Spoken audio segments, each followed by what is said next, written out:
Oduujo xumuramuun eebbifamuu hidhaaromsa guddicha Itoophiyaa ilaalchisuun hiriirri uummataa ergaawwan adda addaa dabaalamuun bakkeewwan garaa garaatti geggeeffameera.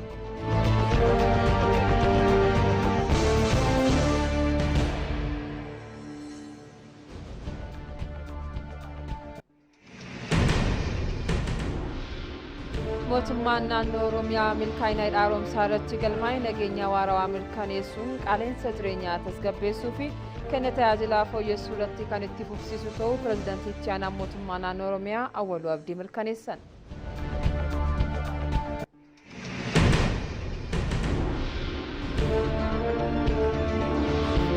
odeeffannoo maddeen alaatiin hooggansi Sudaan kibbaa qabeenya biyyattii biliyoonaan lakkaa'amu faayidaa dhuunfaaf oolfachuu dhaabbanni mootummoota gamtoomanii beeksise.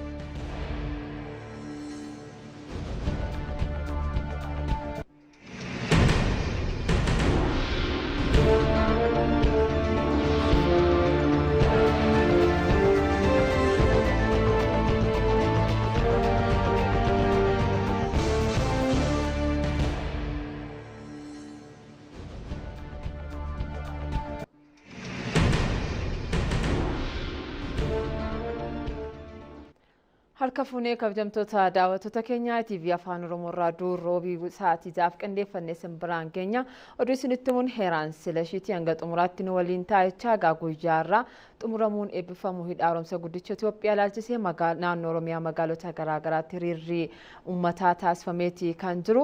Riippoortaroonni keenyas magaalota garaa garaatti imaluudhaan taateewwanii fi miira hawaasaa hordofaatii kan turani.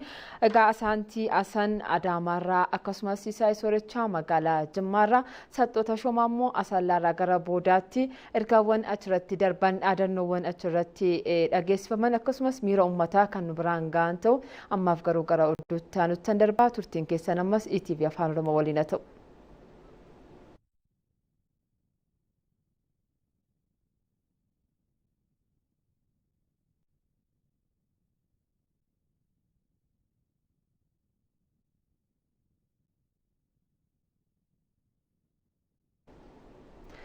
oduu keenya jalqabaatiin kitaabni mata duree mootummaa ida'amuu jedhuun ministeera muummee Dr. Abiy Ahmediin barraa'e bakka pirezidaantii Taayyee Asqasillaasee fi hooggantoonni olaanoo biroo adda addaa argamanitti eebbifameera.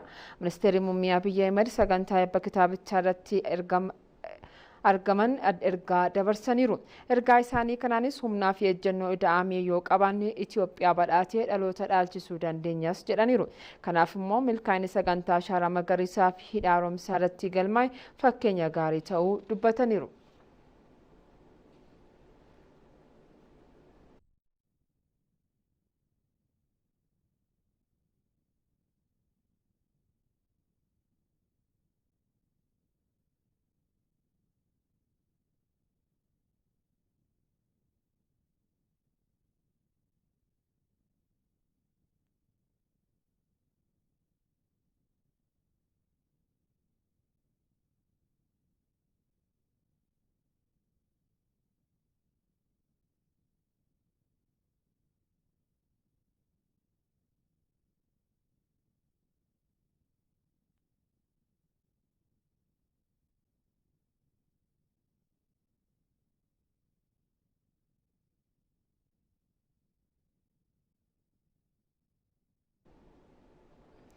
Hidhi haaromsaa guddichi Itoophiyaa dafqaa fi maallaqa keenyaan galma ga'uun isaa milkaa'ina qofaa osoo hin taane seenaadha jedhan jiraattonni godina Arsii Lixaaf magaalaa Shaashamannee. Jiraattonni godina Arsii Lixaa fi magaalaa Shaashamannee xumuramuun eebbifamuu hidha haaromsaa sababeeffachuun ergaa dabarsaniiru. Gara sanatti imaluudhaan magaalaa Asallaarraa Saxxoota Shomaa odeeffannoo dabalataa nu biraan ga'uudhaaf toora irrattidha kan argamu. Egaa akkuma beekamu magaalota Oromiyaa tokko tokkotti yookiin immoo iddoo hedduutti hiriirri hawaasa ba'ameeti kan jiru. Miirri hawaasaa maal fakkaata keessumatti immoo kan magaalaa Asallaa maal fakkaata kan jedhu Saxxoota Shomaa nu biraan ga'uu fi akka moolte Saxxoomee naannoo sanatti dhaadannoowwan dhageessifamaa turan maal fa'i miirri hawaasaa maal fakkaata daawwattoota keenya biraan ga'uu dandeessa. Iyani ulfaadhaadha egaa guyyaa irraa kana sadarkaa guutuu Oromiyaatti jechuun danda'ama. Hiriirri deeggarsaa kan hidha laga Abbaay wal qabatu yookiin hidha laga Abbaay yookiin isa Reenisaansii daam jedhanii waamamuudha. eebbifamuun isaatti wal qabatee guutuu Oromiyaatti guyyaarraa hiriirri guddaan kan deeggarsaa baaneeti kan jiru. Haaluma kanaan godina Arsiitii magaalaa Asallaattis hiriirri guddaan baaneeti kan jiru. Egaa hiriira kana sa'aatii 8 irraa jalqabeeti hawaasni osoo dukkana sodaatiin qorra rooba osoo jee magaalaa Asallaa keessa roobati kan ture naannoo sa'aatii 9 sa'aatii 8 rooba kana osoo sodaatiin aanaalee godina Arsii hundaa fi akkasumas immoo magaalittii keessaa hawaasni walitti ba'uudhaan bifa adda addaatiin gammachuu isaa kan sirbaan akkasumas immoo dhiichisaa fi weelluuwwan adda addaa aadaa naannoo saniitiin kan ibsachaa ture. Egaa keessattuu naannoo istaadiyeemii magariisa Asallaatti hawaasni kun kan wal ga'ee jechaadha. Istaadiyeemichis immoo humnaa oli yookiin immoo haga guutamee namni bakka ijjatu dhabutti guute jechuun hin danda'ama. Kun hundi immoo miira isaa miira gammachuu dhumuu hidha laga guddicha Abbaay yookiin immoo Naayiliin kan walii qabate.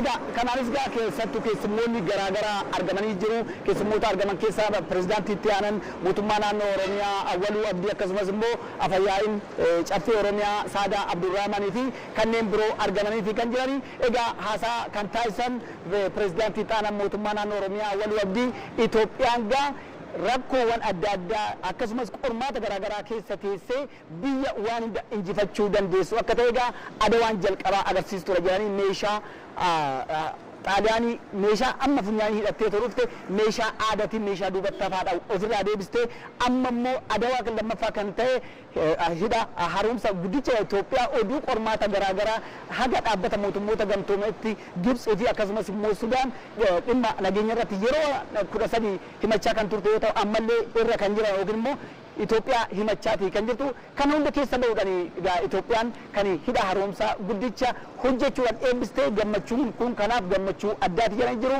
Egaa as keessattuu ummanni naannoo Oromiyaa gumaacha leencaati jedhanii jiru.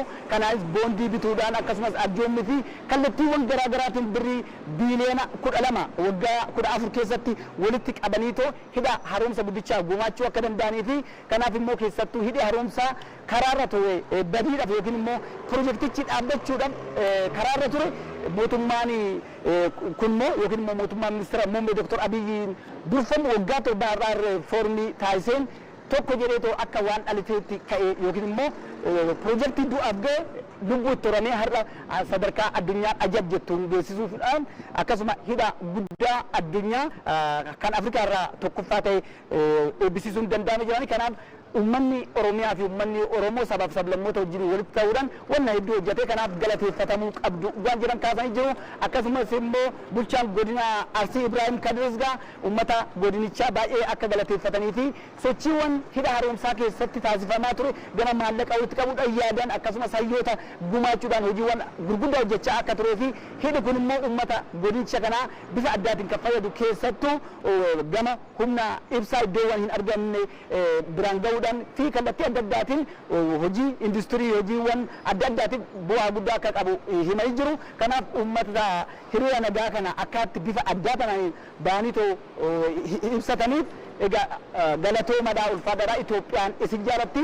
Kanaaf isin qabannee pirojektoota kana caalan godina keessatti akka biyyaatti yookiin immoo akka naannootti illee hojjechuu dandeenya waan jiran kaasanii jiru. Akkasumas immoo hawaasa tokko tokkos dubbisuudhaaf yaallee jirra. Hawaasni kunis gaa nuti dhaloota seenaa hojjete seenaa hojjechuu keenya kana immoo kana caala itti fufna.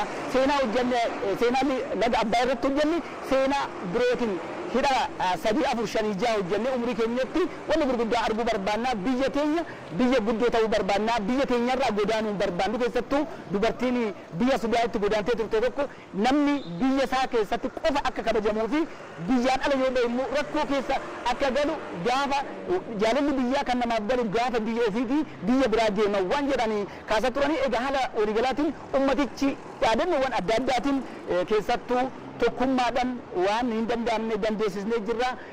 Waloonni fi tokkummaan biyya kana ni ijaaraa kana caalallee itti fufna waan jiran kaasaniiti jiranii. Egaa haala waliigalaatiin hiriirri kun bifa addaatiin xumuramee ooleera. Hayyee sattoota shoomaa odeeffannoo bal'aa nu biraan geesseef guddaa galatoomii yeroo gaarii siif haa ta'u. Kabajamtoota daawwattoota keenya gara oduu itti aanutti darba. Oduudhuma wal fakkaatuun dhaloonni haaraan abduu yeroo dheeraan ture milkeesseeraa jedhan kantiibaan bulchiinsa magaalaa Adaamaa Haayiluu Jaldee. Xumuramuu hidha haaromsa guddicha Itoophiyaa sababeeffachuudhaan jiraattonni magaalaa Adaamaa fi godina Shawaa Bahaa hiriira ba'uun gammachuu isaanii ibsatan. Jiraattonni magaalaa Adaamaa fi godina Shawaa nagaadhaa hiriiricha irratti hirmaatanis hidhi guddichi Itoophiyaa milkii tasaa biyya keenyaaf kenname madda dinagdee ulfina Itoophiyaati jechuun miira gammachuutti dhaga'amee ibsataniiru. Kantiibaan bulchiinsa magaalaa Adaamaa Haayiluu Jaldee hidhi haaromsi guddicha Itoophiyaa qormaatilee hedduu dandamachuudhaan cichoominaa fi tokkummaan hojjennaan wanti hin milkoofne akka hin jirre agarsiiftuu guddaadha jedhaniiru.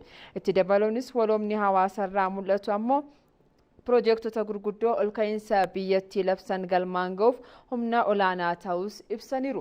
Bulchaan bulchiinsa godina Shawaa Bahaa Abbaa Abboo Waaqoo gama isaaniin hidhi haaromsaa adda waraanaa guddaa cunqursa jaarraa haaraa ittiin injifannedha jedhaniiru. Ummatichi kan yeroo kamuu caalaa tokkummaa isaa cimsachuudhaan injifannoo dachaa galmeessuuf hojjechuu akka qabus dhaamaniiru. Saganticha irratti abbootiin gadaa, haadholiin siinqee, hooggantoonni olaanoo fi kutaaleen hawaasaa garaagaraa argamaniiru. Daawwattoota keenya dhimma kanarra turtii kan taasisnu ta'a. Magaalaa Adaamaatti argamuudhaan hiriira hawaasaa kan hordofaa kan turte immoo riippoortarri keenya Asaantii Asantoora irratti argamti. Asaantii akka mooltemee miirri hawaasaa achi jiru maal fakkaata? Ergaawwan achitti darbanuu maal fa'i? Daawwattoota keenya biraan ga'uu dandeessa.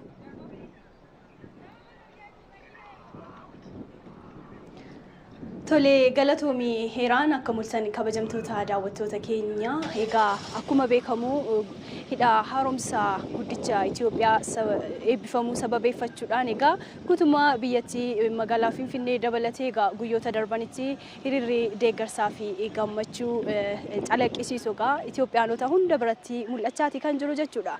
Egaa sanbattan lamaan darban akkuma daawwattoonni keenya ilaalaa turanitti guutummaa biyyattii egaa hiriirri deeggarsaa taasifamaati kan ture. Sanarratti ammoo miira gammachuu fi miira ni dandeenya Itoophiyaanota hunda irraa calaqqisaa ture argaati turre nunis akka miidiyaatti jechuudha.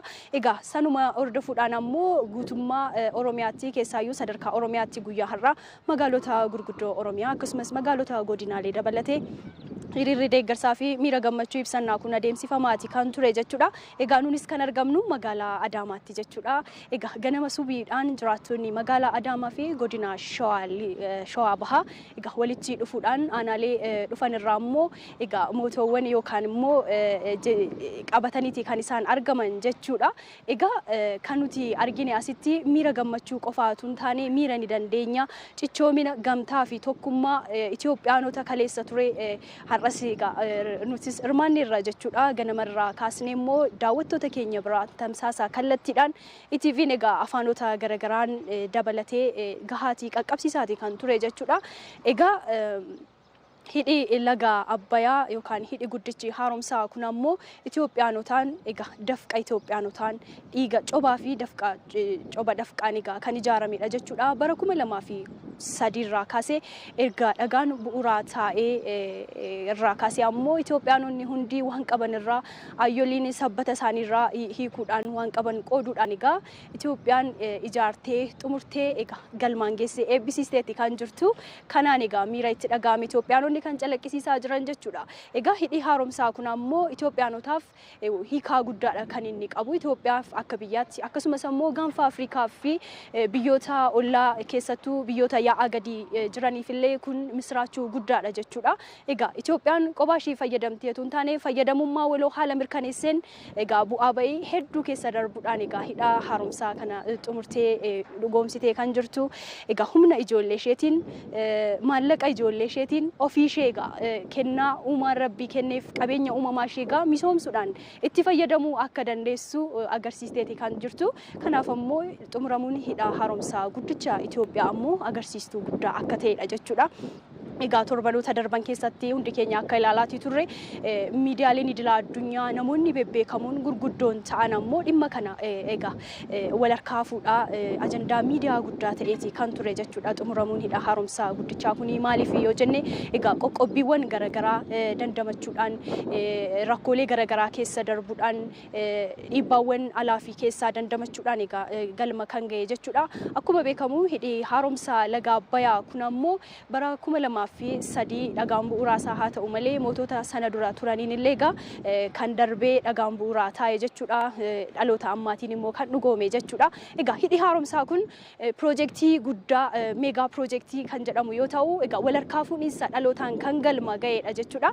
Egaa madda dinagdee akkasumas ammoo dinagdee Itoophiyaa ulfina Itoophiyaa addunyaatti ol kaasee galma geessisuu kan danda'udha jechuudha. Egaa har'a nutis magaalaa Adaamaatti jiraattota magaalaa Adaamaa akkasumas godinaalee Shawaa Baharraa kan walitti dhufan irraa nuti kan argine miirri isaanii jechuudha. Egaa hidhi haaromsaa guddichi Itoophiyaa kun milkii tasaa Itoophiyaa bayyanachuu Itoophiyaa kan ifoomse akka ta'edha kan isaan himan jechuudha. Kun immoo gama dippiloomaasiitiin Itoophiyaan dhageettummaan ishii daran akka dabaluuf ni gumaacha kan jedhudha. Dhaadannoowwan garaagaraa ni jiru jechuudha. Egaa galgala immoo bal'ina oduu bifa biyyaa keenyaan daawwattoota keenya biraan kan geenyu ta'a. Ammaaf galatooma. Hayyee Asaantii Asaan magaalaa Adaamaarraa odeeffannoo bal'aa nu biraan geesseef guddaa galatoomii yeroo gaarii siif haa ta'u. Kabajamtoota daawwattoota keenyaatii fi afaan Oromootii kan daawwachaa jirtanii gamuma oduu hiriira naannoo Oromiyaatti taasifame wal qabatuuttan darba. Cichoomina guddaan kan xumurame eebbifame hidhi haaromsaa guddichi mallattoo injifannoo uummata Itoophiyaati jedhame. Hiriirri xumuramuu hidha haaromsaa sababeeffachuun magaalaa Jimmaatti jiraattota magaalaa fi godina Jimmaa hirmaachisuun ba'ameeti kan jiru. Hiriira kana ammoo kan hordofee riippoortara keenya Siisaay Soorechaa magaalaa Jimmaattidha kan argamu. Akka mooltee Siisaay miirri magaalaa Jimmaa jiru maal fakkaata dhaadannoowwan achirratti dhaga'aman maal fa'i ergaawwan darban yoo jiraatanis daawwattoota keenya biraan ga'uu dandeessa.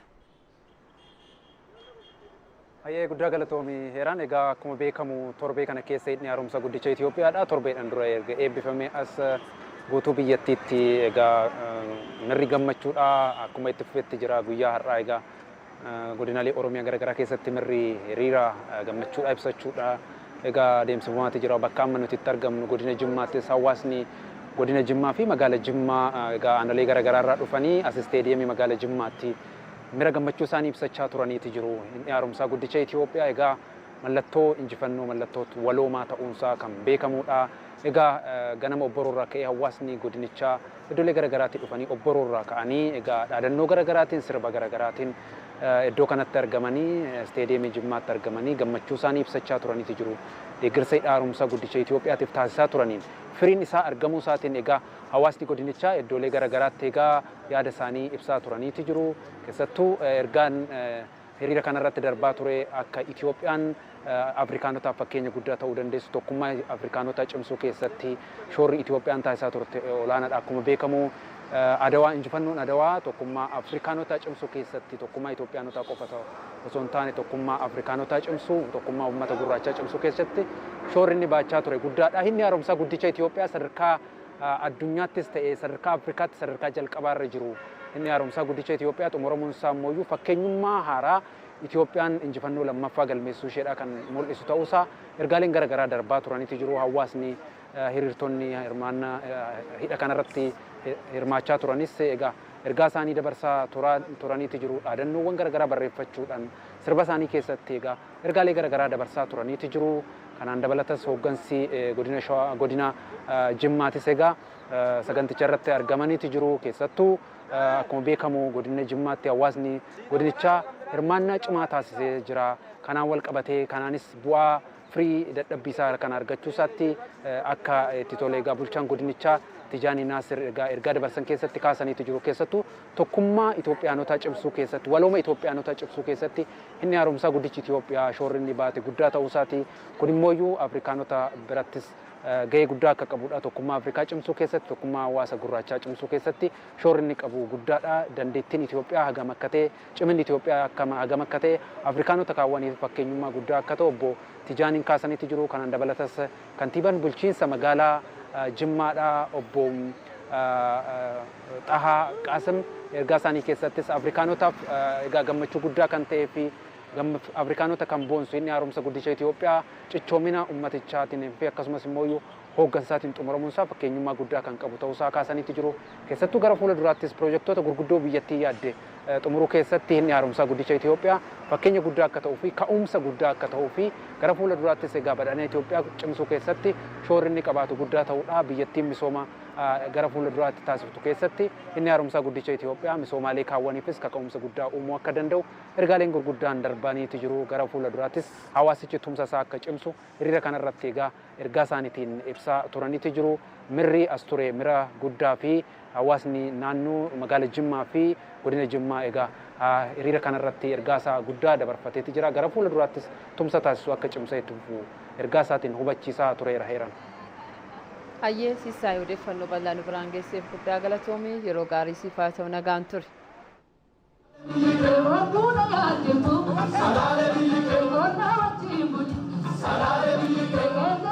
Mudhii irraa dubartiin sabbata ofiitirraa hiiktee dhiirri kennee gabareen kennee naggaadeen kennee bira sabii 88 waliigala laga kanaa gammachuudhaan hojjetamee xumuramee guyyaa irraa eebba isaatirratti argamne eebbi isaa eebbifamuu isaatiif Itoophiyaa marti gammachuu guddaa gammachuu kana hin jenne mootummaafillee uummataafillee gammachuu guddaa akka ta'u guyyaan irraa ifa ta'ee jira jechuudha. Uummanni Itoophiyaa fi uummanni Oromoo hundi dandeettii qaban addunyaatti ibsuu isaanitti baay'ee gammachuu natti dhaga'ame.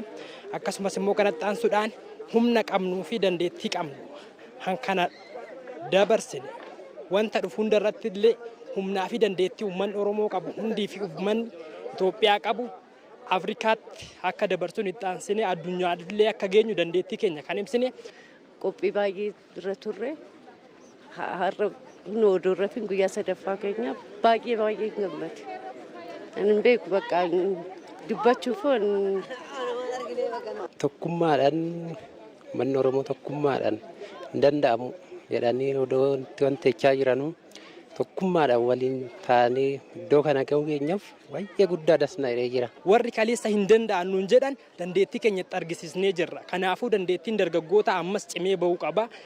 Kanaan nu ga'eef immoo Waaqayyoof dursa galanni haa ta'u. Kanatti aansuun immoo dandeettiin keenya amma akkasittiin dhaabbanne akka addunyaatti nu darbu jechuun barbaada. Biyyi biraatillee muuxannoo nurraa fudhatu akka biyyi biraatillee akka Itoophiyaan bakka kana geessu jedhee muuxannoo fudhatu akka dooktora biyya hojjete kanatti akka hojjennu jedhanii akka of ibsan ijoolleen abbaa gadaa ministeeronni keenya kana bu'aa buusanii jiru. Uummanni illee bira ejjetee bu'aa buusaa jiranii anamma wanni dhaamsa dabarsu mootummaa keenya bira ejjennee Qayidiimaan jedhamu kun duraanis Itoophiyaa keessa to'an Itoophiyaati. Ammallee mootummaa keenya cinaa ejjennee mootummaa keenya gonni isaa ejjennee dargaggeessan dargaggeettiidhaan ganzabaan horiidhaan baasii adda addaatiin bira ejjennee inni illee waggaa gara keenyatti citee deebi'ee nu harkatti deebi'ee of kalle gammachuu akka har'aa kana akka dabarsinu yaada uummata Itoophiyaatti dabarsuun barbaada jechuudha. Kan amma daawwattan yaada jiraattota magaalaa Shaggaridha. Daawwattoota keenya oduudhuma wal qabatuttan darba. Hidhaan guddichi haaromsa Itoophiyaa ce'umsa dinagdee qonnaarraa gara indaastiriitti taasifamuu keessatti qooda olaanaa qabaachuu kantiibaan bulchiinsa magaalaa Shaggar Tashoomaa Addunyaa himan. Hiriirri deeggarsaaf gammachuu xumuramuu hidha haaromsa magaalaa Shaggar kutaa magaalaa Laga Xaafoo Laga Dhaadhiitti geggeeffameera. Muzayyin Maammaa. Bu'aa tokkummaa fi cichoomina lammiilee Itoophiyaa hundaa kan ta'e ijaarsi hidha guddicha haaromsa Itoophiyaa xumuramuu hordofee naannoo Oromiyaa magaalota garaagaraatti hiriirri deeggarsaa fi gammachuu gaggeeffamee jira. Hiriirri deeggarsaa xumuramuu hidha guddicha haaromsaa kunis bulchiinsa magaalaa Shaggar kutaa magaalaa Laga Xaafoo Laga Dhaadhiittis gaggeeffameera.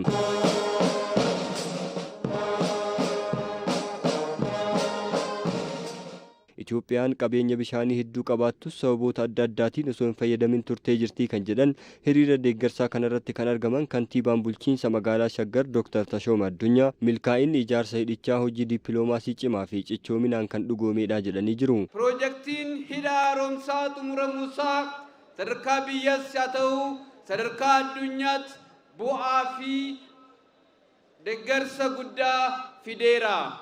Bu'aa muraasa isaa isiniif ibsuuf hidha haaromsaa xumuramuusaa dhiyeessii inarjii Itoophiyaa keessatti parsantii 50 caalaa kan guddise yoo ta'u hidha haaromsaa xumuramuusaa uummanni Itoophiyaa haaraa lakkoofsaan miliyoona 25 kan ta'an inarjii haaraa argachuu danda'u. Kana malees hidhaan guddichi haaromsa Itoophiyaa ce'umsa dinagdee qonnarraa gara indaastiriitti taasifamu keessatti qooda olaanaa qabaachuus kan ibsan kantiibichi hidhichi siyaasa naannawichaas kan jijjiire ta'us dubbatanii jiru. Hidha haaromsaa xumuramuusaa seenessa siyaasaa bishaanii jijjiireera. Yeroo baay'ee biyya keenya keessatti waa'ee bishaanii sirbina malee bishaan fayyadamuu hin dandeenye. Hidha haaromsaa xumuramuusaa seenessa siyaasaa bishaanii baay'ee jijjiireera. Kana qofa miti. Hidha haaromsaa xumuramuusaa walitti dhufeenya Itoophiyaa biyyoota kan biraa wajjin kan qabdu irratti baay'ee jijjiireera.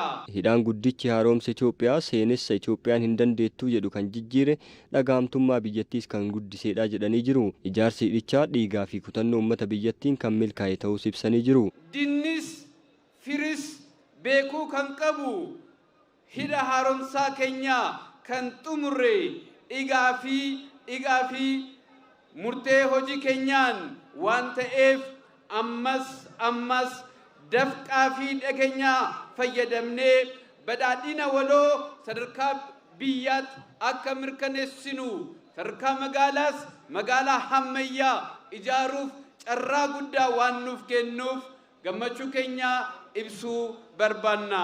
Jiraattota magaalaa Shaggar hiriira deeggarsaa xumuramuu hidha guddicha haaromsaa ilaalchisuun bahame irratti hirmaatanis galatoonfataniiru.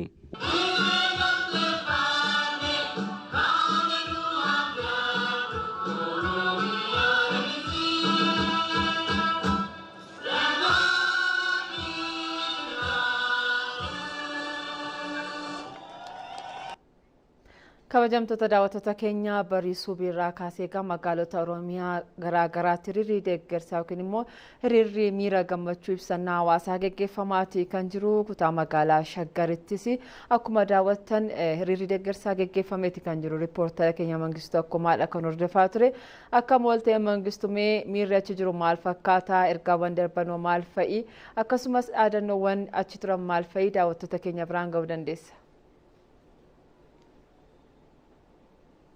Galatoomee egaa akkuma beekamu guyyaa har'aatti hiriirri deeggarsaa guddichi sadarkaa Oromiyaatti magaalota Oromiyaa hedduu keessatti geggeeffamaati kan inni ooleeti jiru. Magaalaa Shaggarittis egaa sadarkaa magaalaa Shaggaritti kutaa magaalaa Lagaxaafoo Lagadaadhiitti bakka hooggansi bulchiinsa magaalaa Shaggarii fi akkasumas immoo qooda fudhattoonni dameewwan garaagaraa irraa argamanitti egaa namoonni sadarkaa naannoo Oromiyaa irraallee argamanitti egaa hiriirri deeggarsaa guddaan kan eebba hidha haaromsaa guddicha dhaaf gammachuu isaanii ibsachuudhaaf hawaasni ba'an geggeeffameet kennee jiru. Hiriira kana irratti egaa hawaasni argaman gammachuu isaanii kan itti ibsatan yoo ta'u dhaadannoowwan garaagaraa qabachuudhaan Itoophiyaan dandeessee jirti tokkummaas lammiilee isheedhaan Itoophiyaan injifannoo guddaa galmeessiteeti jirti jechuudhaan egaa yaada isaanii ibsataniiti jiru. Kunis egaa injifannoo sadarkaa Afrikaatti biyyattiin galmeessitee fi fakkeenyummaa guddaa biyyoota Afrikaadhaaf illee ta'uu akka danda'u dhagaa kan hirmaattonni kaasaniiti jirani. Kantiibaan bulchiinsa magaalaa Shaggaris egaa Dooktar Tashoomee Addunyaa saganticha irratti hawaasni keenya lammiilee biyyattii tokkummaa isaanii waloomna isaaniidhaan cichoomanii deeggarsaa qaama mootummaa waliin ta'uudhaan egaa milkaa'ina guddaa galmeessaniiti kan isaan jiranii. Milkaa'inoonni hedduun immoo gara fuulduraatti fuula keenya dura waan jiraniif gara fuulduraattis cimnee hojjechuun tokkummaa keenya kana waloomna keenya kana cimsinee gara fuulduraatti milkaa'inoota qabaman galmaan ga'uudhaaf tattaaffii taasifamu keessatti tumsa barbaachisu taasisuu qabnas jedhaniiti kan isaan jiranii. Hawaasni egaa gammachuu guddaadha kan argamaati ture keessumaa ganamaan subiirraa kaasuudhaan halkan keessaa naannoo sa'aatii 9 dura dhagaa kan hawaasni hedduun istaadiyeemitti argamuudhaan egaa gammachuu isaanii ibsataati kan isaan turanii. Kunis egaa sadarkaa biyyaatti injifannoo guddaa waan ta'eef lammiileen biyyattii ofii isaaniitiin deeggarsa qaama biraa osoo hin ilaalin ofii isaaniitiin hidhaa guddaa sadarkaa Afrikaatti illee guddummaan isaa kan mirkanaa'e kana hojjetanii xumuruudhaaf egaa gammachuun guddaan kan itti dhaga'amee fi gara fuulduraattis immoo hojiilee misoomaa gurguddoo piroojeektiiwwan gurguddoo sadarkaa biyyaatti qabaman hojjechuudhaaf kaka'umsa guddaa kan isaan itti uume akka ta'e dhagaa kan nuuf ibsaniiti jiranii. Abbootiin gadaa dargaggoonni akkasumas immoo haadholiin siinqee sagantaa kanarratti dubbisnes gara fuulduraatti hojiilee hojjetamanii fi dhalootaaf fakkeenya gaariitti lafa kaa'ame dhaloonni gara fuulduraatti dhufu waa hojjettee biyyattiin milkaa'uu akka dandeessu amanamummaa akka qabaatan ofitti amanamummaa cimaa akka horatan kan taasisu akka ta'e dhagaa kan isaan nuuf kaasaniitti jiranii. Walumaa galatti hawaasni gammachuu isaanii guddaa kan ibsatanii fi hiriira irratti dhaadannoowwan garaagaraa dhaadannoowwan sadarkaa biyyaatti wal taanee injifachuu dandeenya jedhan hedduun kan irratti argamanidha jechuudha. Hayyee mangistuu akkuma odeeffannoo bal'aanuu biraan geesseef guddaa galatoomii nagaan ture. Gara oduutti aanutti darbaa kabajamtoota daawwattoota keenyaa hidhi haaromsaa guddichi Itoophiyaa dafqaa fi maallaqa keenyaan galma ga'uun isaa milkaa'ina qofaa osoo hin taane seenaadha jedhan jiraattonni godina Arsii Lixaa fi magaalaa Shaashamannee. Jiraattonni godina Arsii Lixaa fi magaalaa Shaashamannee xumuramee eebbifamu hidha haaromsaa sababeeffachuun hiriira ba'aniiru. Ababaayyoo Kafanii yaada isaanii akka itti aanutti qindeesseera.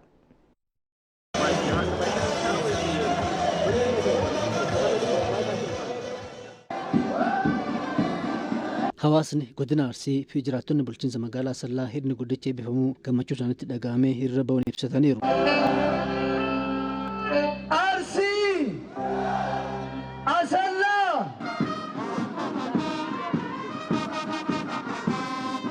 Hirmaattonni hiriirichaa ijaarsa hidhichaaf karaalee garaa garaan hirmaachaa turimanii ijaarsi hidhichaa xumuramuun eebbifamuun akka isaan gammachiise himaniiru. Dhugaa isinitti himaa an dubbachuu hin dadhabe. Maaliif biyyi keenya hin danda'amu. Hiddaas ennoon giddibiin kun hin danda'amu hin dandeettu hin hojjettu ka jedhamee ture kana mul'atuun isaa guddaa natti dhagameen ani wanni dubbadhu imimmaantu na udhe. Hidhaan laga abbaa jechaan lagni abbaa jechaan laga biyya keenyatti hidhameetiniin yeroo baay'ee akka maraataa abbaa dhabeetiniin biyya biraa deemutti jechaadha. Amma kuni abbaa argate jechaadha. Gammachuu guddatu na dhagame jechaadha. Maaliif biyyi teenya immoo sadarkaa xiqqarraa immoo sadarkaa guddaa qabu deemaa jirti jechaadha. Keessattuu hidha Abbaayii kana irratti immoo keessi kiyya gammachuu guddaa godhateera jechaadha. Sagantaa hiriirichaa Afyaayii Caffee Oromiyaa Sa'aadaa Abdurrahmaan fi Pireezidaantii Tanaa Mootummaa Naannoo Oromiyaa Awwaluu Abdii fi itti gaafatama paartii Badhaadhinaa Damee Oromiyaa Kaffaloo Tafarraa fi hooggantoonni sadarkaan jiranii hirmaataniiru. Pireezidaantii Tanaa Naannoo Oromiyaa Awwaluu Abdii hirmaattota hiriirichaa galateeffataniiru. Hiriira gammachuu eebbifamuu hidha guddicha haaromsa Itoophiyaatiin isinitti dhaga'ame ibsachuuf doorsisaaf sodaachisaa ergamtoota diinaatiif otoo hin jilbiiffanne karaa dheeraa qaxxaamurtanii bu'ii hedduu baatanii laggeen hedduu ceetanii kuun miilaan kuun fardaan kuun konkolaataan kuun keessan mana keessan teessanii foddaa televezyiiniitiif raadiyootiin sirna kana hordofaa jirtan dhaadannoo tokkummaa keenyaan dandeenyee jirra jedhu qabattanii gammachuu fi gubata garaa keessanii ibsachuuf asitti argamtan hundi baga guyyaa seena qabeessaan isin ga'e baga geessan baga gammaddan baga waliin gammanne jechuun barbaada ulfaadhaa galatoomaan isiniin jedha. Hidhni guddichi haaromsa Itoophiyaa injifannoo Adwaa lammaffaa dhalootni kun hojjete ta'us ibsaniiru.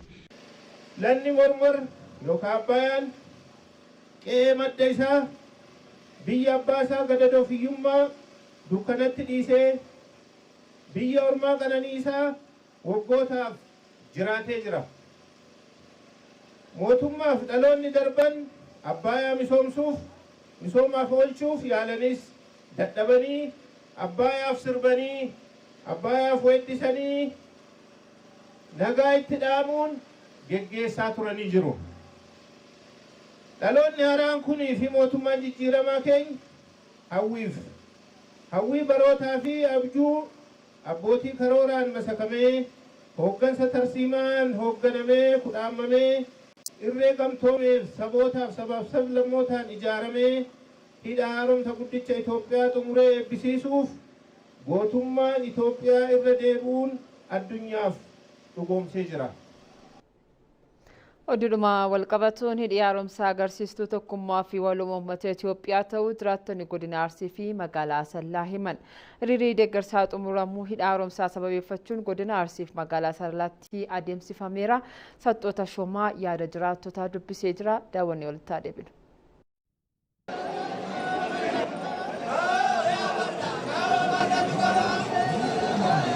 Uummanni tokkoomuun isaa bu'aa kana agarsiiseera jechuudha.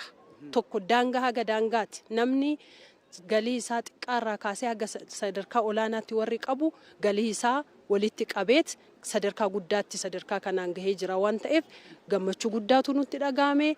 Guyyaa har'aatti immoo uummanni godina Arsiis ta'e uummanni magaalaa Asallaa gammachuu isaa ibsachuudhaaf iddoo kanatti argameera waan ta'eef nutis akka dhuunfaatitti akka uummata Asallaa fi godina Arsiittis immoo gammachuu guddaatu nutti dhagahameera.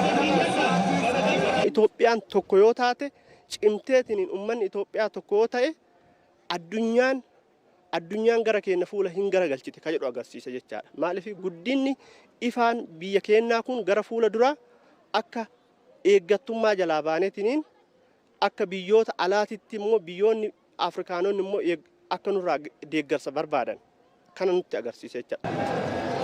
Tokkoomnee yoo hojjanne tokko taanee yoo hojjanne akka guddannu akka tokko taanu akka addunyaatti mul'annu nama agarsiisa jechaadha kun. Hidhi haaromsaa kun guddinni biyya keenyaa akka biyya Afrikaatitti tokkoffaa taateetiin Afrikaa fuuldura baatee akka Afrikaatitti tokkoffaa taatee Itoophiyaan misaalee Afrikaa taatu. Hidha haaromsaa kana xumuruun keenya Itoophiyaan sadarkaa maalirra akka jirtu. Hinni kun immoo gaafa jalqabamuus ta'e haga sadarkaa xumuraatitti uummata magaalaallee haa ta'u uummata godina Arsii guutuu saalaan odoo gargar hin baasin sabaan odoo gargar hin baasin dafqa lammiilee hunda ta'uu isaa fi Itoophiyaan keenya immoo sadarkaa ol ka'iinsarra gahuun ishii kan agarsiisu waan ta'eef gammachuu guddaatu nutti dhagahame. Itoophiyaan immoo biyyattii hiyyeettiidha waan jedhaniif immoo Itoophiyaan immoo akka biyya Ameerikaa akka taatu immoo abdii qabnallee rabbillee nu qarqaaraa waaqayyoollee nu qarqaaraa kanaaf tokkoomuun immoo abdiidha jechuu barbaadeetan. Cichoomina guddaan kan xumurame eebbifame hidhi haaromsaa guddichaa mallattoo injifannoo uummata Itoophiyaati jedhame. Hiriirri xumuramuu hidhi haaromsaa sababeeffachuun magaalaa Jimmaatti jiraattota magaalattiif godina Jimmaa hirmaachisuun bahameera. Siisaay Soorachaa. Xumuramuun eebbifamuu hidha haaromsaa guddicha Itoophiyaa sababeeffachuudhaan magaalaa Jimmaatti bahame irratti ergaaleen garaagaraa darbaniiru. Hiriira irrattis qaamoleen hawaasaa aanaalee godina Jimmaa fi magaalaa Jimmaa kan hirmaatan yommuu ta'u bulchaan godina Jimmaa Tijaanii Naasir ergaa dabarsaniin hidhi guddicha haaromsa Itoophiyaa mallattoo guddummaa fi injifannoo Itoophiyaati jedhaniiru. Egaa hidhi haaromsaa jechuun nuyis siidaa uummata keenyaati. Hidhi haaromsaa mallattoo injifannoo uummata Itoophiyaati. Hidhi haaromsaa injifannoo uummata Oromooti. Hidhi haaromsaa injifannoo uummata godina Jimmaaf magaalaa Jimmaaf baga gammaddan baga gammanne jechuun barbaada. Hidha haaromsaa keessatti dandeettii keenya, cimina keenya, beekumsa keenyaan waan hin xumuramne, waan hin danda'amu jedhe xumurree argisiifne, akka waan karoorfanne, waan raawwachuu dandeenyu hidhi haaromsaa guddaan nutti argisiiseera. Baga gammaddan baga gammanne jechuun barbaada. Injifannoon hidha haaromsaa guddicha irratti argame misooma gurguddoo biyyattiin qabatte keessattis ni dabalamaa jechuudhaan dubbataniiru obbo Tijaaniin. Waan jalqabne xumurreerra kan nurraa eegamu iddoo jirrutti nageenya keenya eeguudha, tokkummaa keenya cimsuudha, obbolummaa cimsuudha, walaammachuudha. Fuuldura keenya waan guddaa jira. Waan guddaa sanaaf qormaata guddaa keessa baaneera. Qormaanni nu eeggatu kana booda biyya nyaaraa addattee diiguudhaa deemtu uummanni Oromoo ummanni shanan gibee tokko taane akka injifannu amaanaa siniin jedha. Hirmaattonni hiriirichaatis yaada kennaniin qabsoon hidha haaromsaa guddicha Itoophiyaa irratti taasifamuudhaan milkaa'e gara tarkaanfii imala misoomaa biyyattii biroottis ce'ee akka milkaa'uuf mootummaa tumsuu kan cimsan ta'uu ibsaniiru. Inni kun qabsoo kun lammaffaa Adawaa lammaffaadha kun. Adawaa guyyaa hadhaa anaaf Adawaa lammaffaadha jedhetan kan jiran fudhu. Maaliif jennaan Adawaa dura boondii kan ittiin dhuman hammanan ga'uum. Daarii irratti biyya alaaf keessaa baasuu irratti inni kun biyya alaa aggaammii nuti aggaamamaa ture aggaammii guddaa qabeenyaan maallaqa illee liqii akka nu dhoowwatanii akka nuuf dadhabu taanaan haadholiin keenya abbootiin keenya nuyi sabbata keenya irraa hiikkannee guyyaa hadhaa abbaayin eebbisuu keenyaaf galata guddaadha kanatti dhaga'amu. Hawaasni keenya kutaan hawaasaa hundi Itoophiyaa isaa qofaan hidhi haaromsaa kun diinagdee biyyaa akkasumas immoo seenaa Itoophiyaa jijjiiruu keessatti iddoo olaanaa waan qabuuf hidhi haaromsaa Itoophiyaa kun hidhamee eebbifamuu isaati. Fannoo Adawaa lammaffaatii jenneeti jechuudha kan nutti dhagahamu gammachuu daangaa hin qabneedha jechuudha. Hirmaannaan gara fuulduraa jiru uummanni keenya hanga lukkuu tokko hamba lubbuuti hamba lukkuu tokkotti kenninee misooma keenya itti fufsiifnee biyya keenya biyya hawwituu biyya Awurooppaan hawwu biyya Afrikaan hawwu biyya gaanfii Afrikaa hawwee asitti dhufee biyya kana daawwatu gochuudhaaf hundi keenya hidhannoon kaanee maqaa uummata Jimmaatiif maqaa abbaa gadaa Jimmaatiif maqaa uummata Oromootiin waa daangalan jedha. Injifannoon Abbaayin irratti arganne akka inni dabalamu abdii guddaadhaan eegaa jira waan ta'eef tumsi hawaasa keenya sadarkaadhaan jirus hanga barbaachisaa ta'e waan barbaachisaa ta'e mootummaa keenya duukaa hirmaachuudhaaf ejjennoo guutuu kan inni qabu ta'uu isaati. Gabaasa dhiyaateef Siisaay Soorichaa Jimmaa.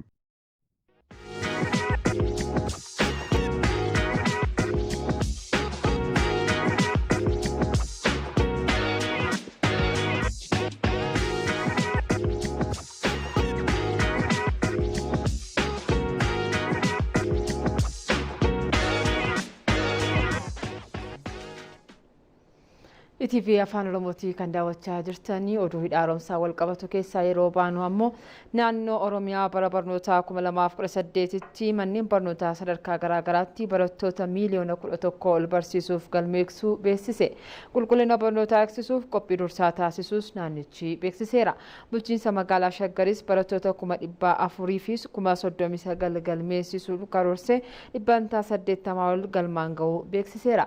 Barsiisonni fi barattoonni bara barnootaa 2018 qophii taasisuun barnoota eegaluu himaniiru. Jamilaa Jamaal. Akka biyyaatti bara barnootaa 2018 daa'imman umuriin isaanii barnootaaf gahee kamuu barnoota irratti argamuudhaa qabu jedhuun gara hojiitti seenameera. Manneen barnootaa biyyattii keessatti argaman sirnoota adda addaan barattoota isaanii simachuun barnoota barsiisuu eegalaniiru. Nutis magaalaa Shaggar kutaa magaalaa Laga Xaafootti mana barumsaa Daallee Dambar daawwanneen barattoonni mana barumsichaa qophii taasisuun bara barnootaa 2018 eegaluu dubbatu. Bara 2018 kanatti daree koo keessa sadarkaa tokkoffaa bahuudhaaf qophaa'an ture. Barnoota gannaas baradheera. Yeroo itti maatii keenya gargaaruu fi yeroo itti qo'annu akkasumas immoo yeroo xiqqoodhaaf sammuu keenya kan boqachiistu yeroo keenya adda qoodannee adda baafannee yookaan immoo haalaan itti fayyadamuu qabna. Bara kana immoo sadarkaa tokkoffaa bahuudhaaf irra deddeebi'ee qo'adhee waan naaf hin galle barsiisota kiyya gaafadhee cimee qo'adheetoo irra deddeebi'ee qo'achuudhaan sadarkaa tokkoffaa bahuudhaaf hawwiin qaba. Barsiisonni mana barumsichaas qulqullina barnootaa irratti xiyyeeffachuun qophii dursaa taasisuun barsiisuu eegaluu himu. Barsiisaan yeroo boqonnaa isaa boqonnaadhaan jennee ganna guutuu as bahee jechuu dandeenya. Kanaaf ammas barsiisaan hundi isaaniitu qophaa'anii si'aayinaan karoora baafatanii barnoota guyyaa har'aatirraa eegallaa jechuudha. Keessoo barattoonni kutaa tokkoof lammaffaa bara kamuu yeroo jalqabaa ni ulfaatu jechuun barsiisa afaan walii galuu irratti. Kanaaf duula hojii gaggeessina jalqaba walii gallee ji'a tokkoofis ji'a lamaafis barattoonni sun shallagoo akka danda'anii dubbisuu sirreessanii barreessuu akka danda'an dubbisuu akka danda'an. Bulchiinsi magaalichaa bara barnootaa 2018 qulqullina barnootaa eegsisuuf barsiisotaa fi barattoota irratti akkasumas meeshaalee barnootaa dhiyeessuu fi manneen barnootaa mijeessuun barattoota simatee barsiisuu eegaluun himameera. Karoora gannaa qopheessinee hojii barnootaa mijeessuu wajjin wal qabatee jiru daree barnootaa mijeessuu, daree dabalataa ijaaruu, bu'uura boruu ijaaruu, sadarkaa tokkoffaa ijaaruu irratti hojii bal'aan hojjetamaa tureera. Manneen barnootaa keenya hawwataa akka ta'an, giriin akka ta'uu danda'an taasifamaa tureera. Isa qofatu hin ta'in barnoonni gannaa akka kennamuu danda'u godhamaa tureera tola ooltotaa fi barsiisota keenya dabalatee. Bara kana manneen barnootaa 1265 amma saaqamaniiru guyyaa har'aa. As keessatti barataa 439 ta'uu galmeessinee barsiisuutu nurra jiraata jennee karoora qabanneerra. Barataa 439. Kana keessaa 80 hamma sa'aatii kanaatti galmeessinee jirra. Naannoon Oromiyaa bara barnootichaatti waliin gahiinsa barnootaa babal'isuunii fi qulqullina barnootaa eegsisuuf barattoota miiliyoona 13 galmeessuun barsiisuuf xiyyeeffannoon hojjechaa jiraachuu beeksiseera. Barsiisaan bu'uura boruu adda bahee waa'ee bu'uura boruu leenji'ee jiru yeroo hamma 34 oliidha. Akkasumas kitaaba shaakallii barataa jennee qajeelcha barsiisaa jedhamee kan hojjetame hundinuyyuu bu'uura irraa dhaloota irratti hojjechuudhaaf. Mana barumsaa bultii addaa torban kana keessatti ijoolleen 10,000 ol carraa barnootaa akka isaan argatan taasifameera. Kun hojii fakkeenyummaa qabu hojii paartii badhaadhinaatiin hojjetamedha jechuudha. Kan biraa immoo mana barumsaa addaa jedhamee yuunivarsiitiiwwan Oromiyaa keessatti argaman hundi isaanii akka isaan mana barumsaa qabatan abbummaadhaan akkasumas godinaaleen immoo iddoo yuunivarsiitiin hin jiratu godinaaleen abbummaadhaan mana barumsaa addaa jedhanii hundeessanii akka isaan ijoollee keenya achi keessatti gahoomsan akka isaan qaran hojiin guddaan fakkeenyummaa qabu hojjetameera. Keessatti immoo hamma boqonnaa gannaa kana keessatti nu hojii keenya madaalaa turre. Ijoolleen keenya maaliif barreessuu fi dubbisuu dadhabani kan jedhu gahumsa barsiisaa irratti hojjechuu akka qabnu irratti walii galamee barsiisota ganna kana qofa 57dha kan leenji'an. Bara lana barattoota miiliyoona 13 barsiisuudhaaf karoorfannee karoora keenya xumurree kan hojiitti gallee jiru. Akka biyyaatti manneen barnootaa hundarratti barnoonni kennamuu eegaleera. Hojiin baruu fi barsiisuu bara 2018 qophii gaan taasifamee barnoonni eegalamuu Biiroon Barnoota Oromiyaa beeksise. Gorsaan hoogganaa Biiroo Barnoota Oromiyaa Fireen Tasammaa ETV waliin turtii taasisaniin barattoota miiliyoona 11 keessaa hanga ammaatti barattoota miiliyoona 13 galmeessuuf karoorfame keessa hanga ammaatti barattoonni miiliyoona 11 galmaanii barumsa eegaluu obbo Efreem himaniiru. Barattoonni keenya dhimma naamusaa, dhimma faayidaa barnootaa dhimma yeroo isaanii kabajuu dhimma barsiisaa kabajanii hojii barsiisaan kenneef hojjechuu irratti leenjiin kennamaadha kan ture maatiillee immoo dabalachuu qaba dhimmi kuni qooda fudhataa inni guddaan maatii waan ta'eef maatiin fulbaana bultii 10 irratti qophiin leenjii kanaa taasifamaadha kan jiru kanaafuu haala kanaan gara mana barnootaa jalqabbiitti seenaa jirra isa kanaaf egaa barattoonni keenya akka waliigalaatti hagayya bultii 26 irraa kaasee hanga qaammee bultii 5tti galmeerra kan turanii akka karoora keenyaatti barattoonni 13,000 ta'an barana gara barnootaa dhufanii akka barataniif qophoofne kana keessaa yeroo jedhame kana keessatti naannoo barattoota miliyoona 11.2 kan amma yoonaatti galmaanii egaa ammas immoo aadeffannaan tokko hin jira jalqabbii irratti namni yeroodhaan daa'ima isaa hin ergu harkifannaan hin jira isa kana keessaa baadhuma jira bara baraan warri hafes guyyoota 2-3 darban kana keessatti galmaaniiru jennee eegnaa jechuudhaan haala kanaan barnoonni bara 2018 haala ho'aadhaan jalqabeeraa jechuudha. Dhiyeessii kitaabilee ilaalchisee hanqinni jiraatus hanqina kitaabilee barnootaa guutuuf hojjetamaa jiraachuu ibsaniiru. Barataan barnoota akka addaan hin kunne harcaatiin akka hin mudanne gumii tiraansfoormeeshiniin hundaa'e ammumarraa hojiin eegalamus dubbataniiru.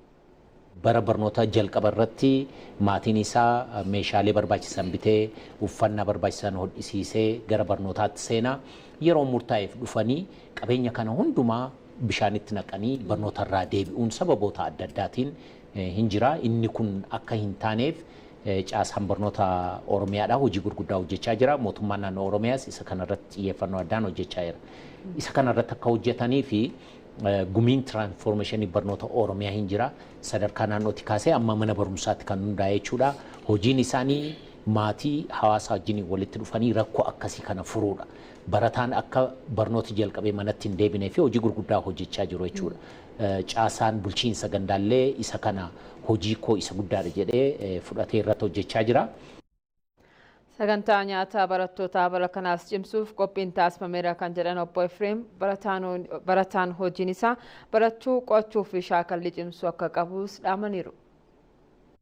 Bu'aa barnoota kutaa ja'affaa bara darbeerra barri kun baay'ee fooyya'eera fakkeenyaaf barattoonni persentaan 85.6 darbaniiru bara kana kan kutaa 8ffaa haaluma wal fakkaatuun barattoota qoraman keessaa persentaan 78.8 darbaniiru karaa qormaata biyyaalessaa haaluma wal fakkaatuun bara darbee kan qoraman keessaa persentaan 3.5 darbanii bara kana barattoonni idileedha persentaan 6.1 darbanii jiru.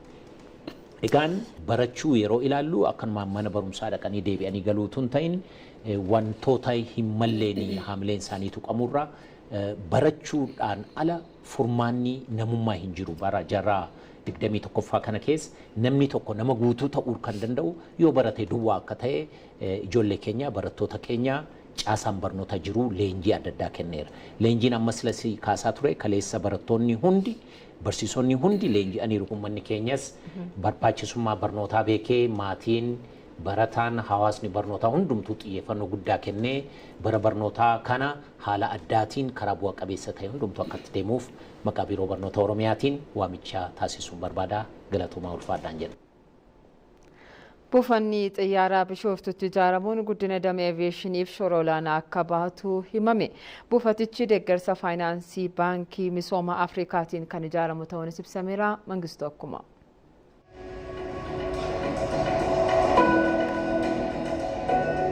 Daandiin qilleensa Itoophiyaa sadarkaa Afrikaatti dorgomaa fi badhaasota sadarkaa addunyaa fi sadarkaa Afrikaatti jiran hedduu kan argatedha. Yeroo ammaattis daandiin qilleensaa kun waggaatti maamiltoota miiliyoona 20 dhiyaatanii fi tajaajila kennurraa kan ga'e yoo ta'u, fedhii maamiltootaa saffisaan dabalaa jiru guutuu fi hojiiwwan riifoormii hedduu hojjechaa akka jiru ibseera. Daandiin qilleensaa Itoophiyaa buufata xiyyaaraa idil addunyaa qaama riifoormii indaastirii aviyeeshinii biyyattii ta'ee magaalaa Bishooftutti ijaaruuf jiru ilaalchisuudhaan qooda fudhattoota waliin magaalaa Finfinneetti mari'ateera. Gaggeessaan garee daandii qilleensaa Itoophiyaa Masfin Xaasom sagantichi hojiirra oolmaa piroojektichaa fi adeemsa deeggarsa faayinaansii piroojektichaaf oolan irratti qaamolee qooda fudhattootaa waliin mari'achuu fi qophaa'ee jedhan. Today Ethiopian Airlines and its partners shall give you adequate information about guyyaa har'aatti gareen daandii qilleensa Itoophiyaa fi qooda fudhattoonni isaa piroojeektii guddaa buufata xiyyaaraa Bishooftuu ilaalchisuun ibsootaa fi marii garaagaraa kan taasisnu yoo ta'u walii galteewwanii fi wal hubannaan guddaan akka itti uumamu ta'a. Kana malees yaadonni fi deeggarsi piroojeektichaaf oolanii kan itti walitti qabamu ta'a.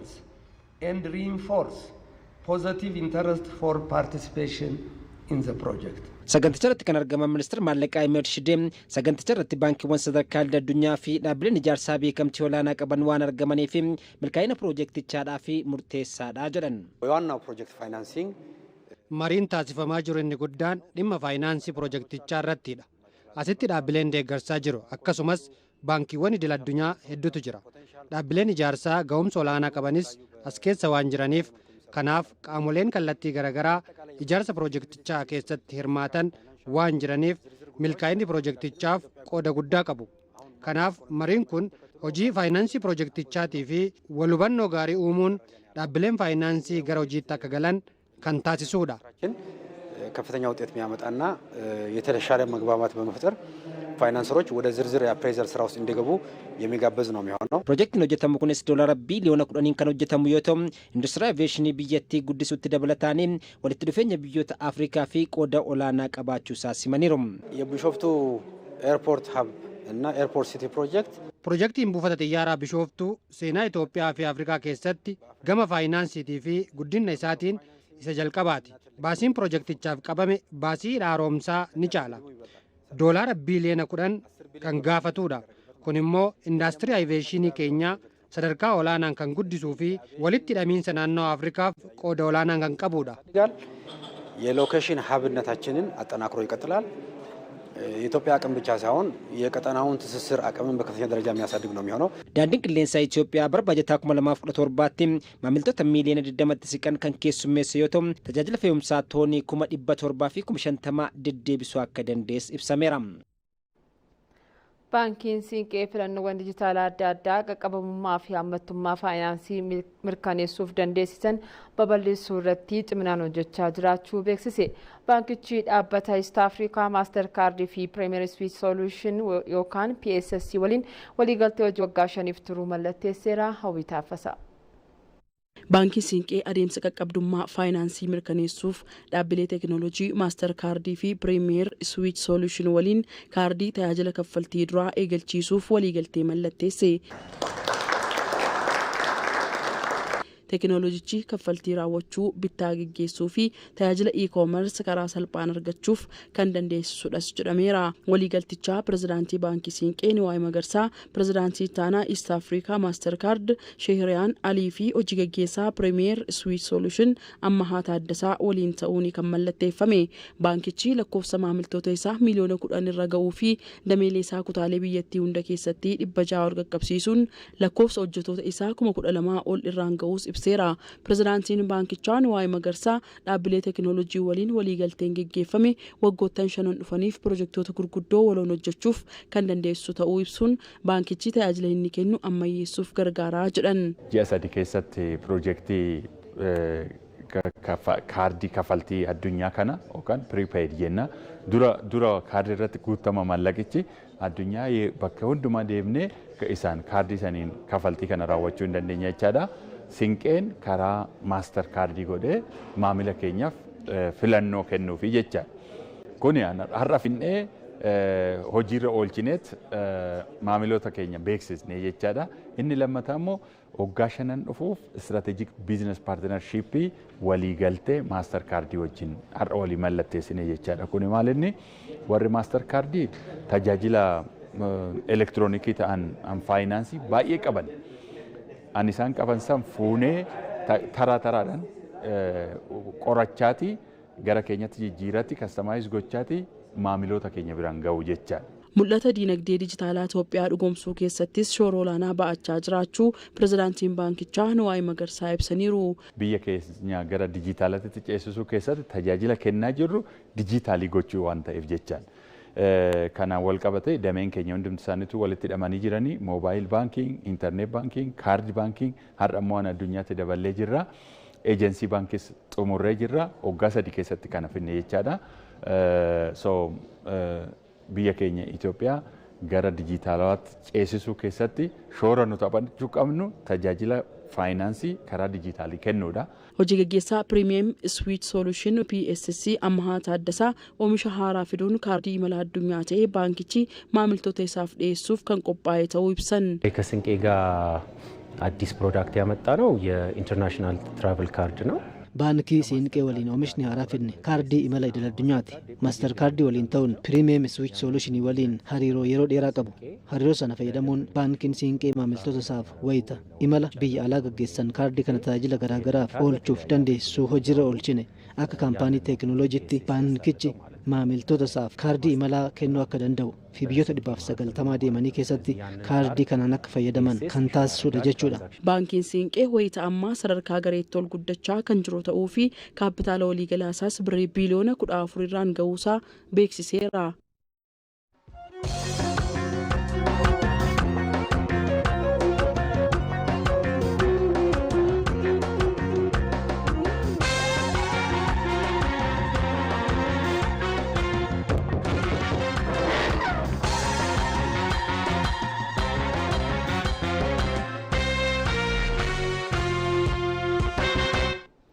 ኢቲቪ አፋን ኦሮሞ ዱሳቲ ጃካሴ ከለቴን ሲምፕላ ጋዝዱላ ካንዳወቻ ጅርተኒ አመሞገረው ዱመዲነ ላራርጋኔቲ ደርባ Hoggansi Sudaan kibbaa qabeenya biyyattii biiliyoonaan lakkaa'amu faayidaa dhuunfaaf oolfachuu dhaabbanni mootummoota gamtoomanii beeksise. Dhaabbata mootummoota gamtoomaniitti koomishiniin mirga namoomaa gabaasa qorannoo Sudaan kibbaa irratti taasisee ifoomseera. Gabaasichaan Sudaan kibbaa biyya boba'aan badhaatee taatus qabeenya boba'aa irraa fayyadamaa kan jiran hoggantoota mootummaa ta'uu ibseera. Kanaanis galiin biyyattiin boba'aa irraa argattu misoomaalee bu'uuraa fi faayidaa uummataaf oolaa akka hin jirre gabaasichaan eereera. Akka lakkoofsa Awurooppaa bara 2011 irraa eegalee biyyattiin doolaara biiliyoona 23 gurgurtaa boba'aa irraa akka argatte himameera. Haa ta'u malee galii kana keessaa misoomaaf kan oole daran muraasa ta'uun ibsameera. Giddugaleessaan galii gurgurtaa boba'aa barmeela 40 irraa argamu keessaa baajata biyyaalessaaf kan oolu kan barmeela tokko qofa ta'uu gabaasichaan ifoomeera. Kanaanis biyyattiitti hanqina misoomaalee bu'uuraa kanneen akka daandiin dabalatatti waliin gahinsi bishaaniif ibsaas sadarkaa gadaanaa irratti akka argamu himameera. Kana malees kutaalee biyyattii 79 keessaa kutaaleen 76 hanqina midhaan nyaataaf saaxilamaniiru. Sudaan kibbaa uummata miiliyoona 12 kan qabdu yommuu ta'u, uummata biyyattii kana keessaa harki 2/3 hanqina midhaan nyaataan beelaaf saaxilamu Aljaziraatu gabaase.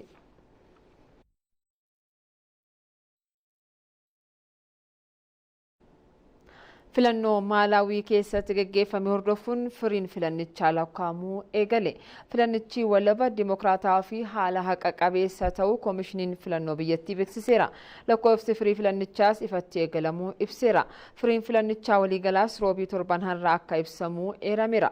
Filannichaan kaadhimamaan sagalee 50% argate yoo hin jiraanne kaadhimamtoota sagalee Odeeffannoo ispoortiitiin isteediyeemiin Finfinnee bara waldorgommii 2018 kanatti taphoota Pirimeer Liigii Itoophiyaa kan taphachiisu ta'u